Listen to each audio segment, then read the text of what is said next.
Speaker, kita bertemu semula di Dewan dengan kes COVID di Malaysia mencecah sejuta. Rekod tertinggi 17,045 orang setakat Ahad dan sudah 13 hari berturut-turut kes harian melebihi 10,000 sehari dengan kadar positif lebih 10%. Pelan pemulihan negara diumum oleh Perdana Menteri pada 15 Jun yang lalu. Kita mendengar roadmap dan ada perancangan supaya boleh keluar daripada perintah kawalan pergerakan secara berfasa. Ini memang amat dinantikan oleh rakyat, termasuk juga sidang kita hari ini dan bergantung kepada 3 faktor. Bilangan kes harian COVID, kadar penggunaan katil di wad ICU dan ketiga, peratusan rakyat yang lengkap terima vaksin. COVID terus menghasilkan varian yang baru yang berbahaya, disebut tadi mutasi berganda akibat varian Delta. Saya nak tekankan penting di skala ini kerajaan memperincikan bahawa ia bukan lagi akan menjadi pandemik yang mungkin berakhir dalam sekejap masa lagi, tetapi menjadi endemik. Maksudnya COVID-19 akan terus menular di kalangan masyarakat sebagaimana tularnya denggi. Ini penting untuk kita khabarkan kepada rakyat sedang kita mencapai 80% populasi dapat vaksin. Saya nampak juga strategi kerajaan bergantung dengan kejayaan program PIK. Alhamdulillah kadar vaksinasi baik, kedudukan antara yang terpantas di dunia berbanding Korea, Australia dan negara jiran. Hanya bimbang saya, Speaker, kalau kita buka secara terburu-buru, bergantung saja kepada kejayaan vaksinasi tanpa mengukur tahap sebenar kesusahan rakyat serta langkah-langkah kesihatan awam secara realistik, kita akan hadapi masalah yang sama sebagaimana negara lain yang menggunakan strategi sebegitu. Pengalaman Iceland, England. Iceland bergantung kepada vaksin sebagai penawar utama. Kemudian mereka buka negara.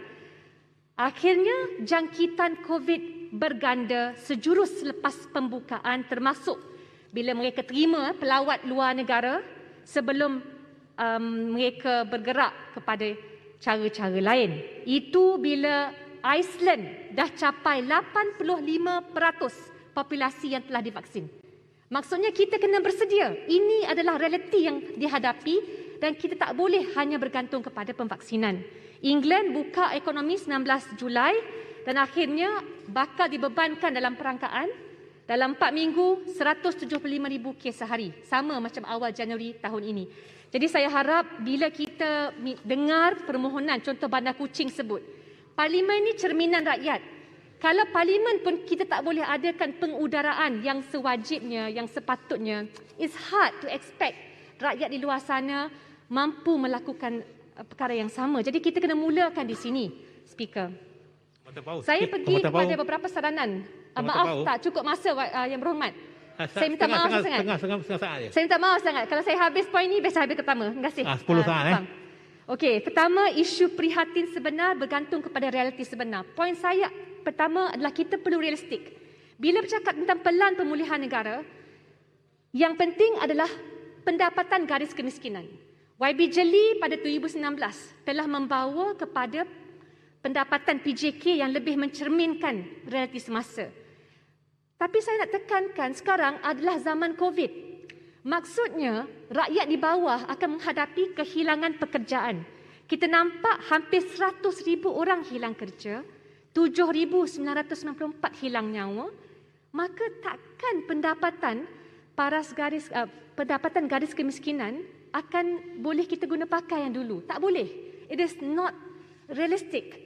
Jadi saya bimbang kalau kita tak ambil kira, kita tidak berlaku adil kepada rakyat.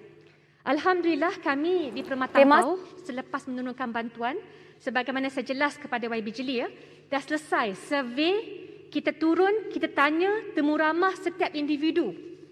Mengikut sampel, bila kita bagi bantuan, kita tanya, apakah bentuk kemiskinan? Apa yang sedang anda, ibu, ayah, hadapi selepas COVID melanda hidup mereka?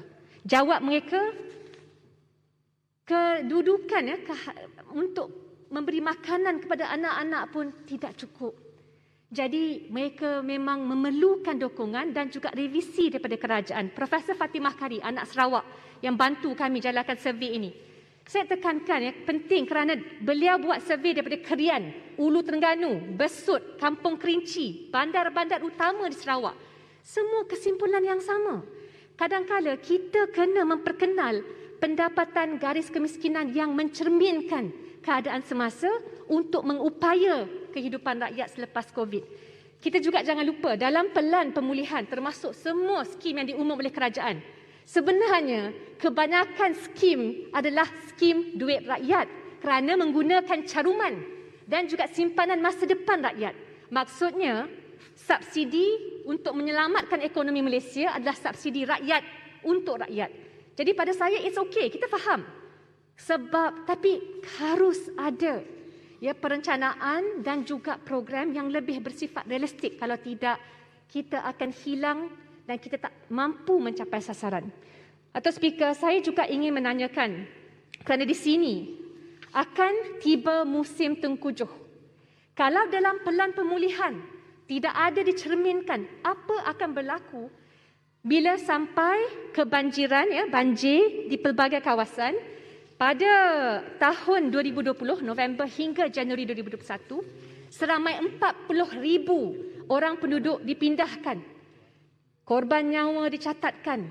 Semua pengangkutan darat di kawasan yang terlibat dengan banjir terputus. Strategi mitigasi banjir amat penting. Pada awal tahun ini saja, 46,000 kehilangan tempat tinggal. Banjir teruk di Pahang, takkan Babi Pekan tak tahu. Terengganu, Kelantan, Perak, Johor dengan 6 orang terbunuh. Lebih 12,487 keluarga terpaksa ditempatkan di 426 pusat pemindahan banjir. Saya hanya mahu kita ambil kira because this is coming. This is coming. Kalaupun kita sampai 80%, kita ambil kira juga peratusan pelajar yang akan divaksinasi. Kita tak boleh biarkan wujudnya kluster baharu bila kita hadapi krisis banjir.